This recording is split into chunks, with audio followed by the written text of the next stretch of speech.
Стефан от малък помагал във всичко. Учил се на обущарски занаят. За кратко постъпил и в истинско училище, но безпаричието го накарало скоро да напусне. Обаче тежката физическа работа, с която се сблъскал от дете, направила младежа много силен физически. Затова на една турска сватба, на която борбите били задължително зрелище, 20-годишният здравеняк дръзнал да се бори с най-прочутия турски борец. Борбите започнаха и както обикновено непобеждаване до тогава Плиса Пехливан пребори всички. Според обичая, за да бъде признат за победител, борецът трябваше да попита тълпата дали иска още някой да премери сили с него. Вече поглеждаше към наградите, когато едно здраво момче излезе из множеството и рече, че иска да се бори с него. Това беше Стефан Пазванчето Караджата.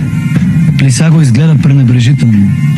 Усмихна се, който по всичко изглежда разсърди младия борец.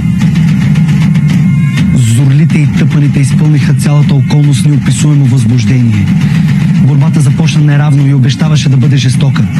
Ние, българите, изтръпнахме от оплаха, но скоро просия пред очите ни.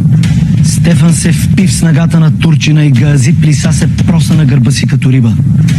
В същия миг Караджата скочи и поздрави на 4 страни публиката с дигната ръка.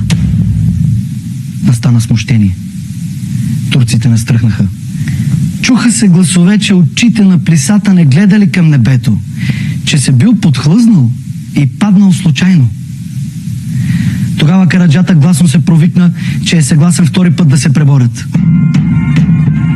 Пак запищяха зорлите. Отново се захванаха борците, ала и този път Стефан успя да просне Плисата по очи на земята. И когато вече се опитваше да го обърне възнак, разярена турска тълпа нахълта в алая и започна да линчува победителя.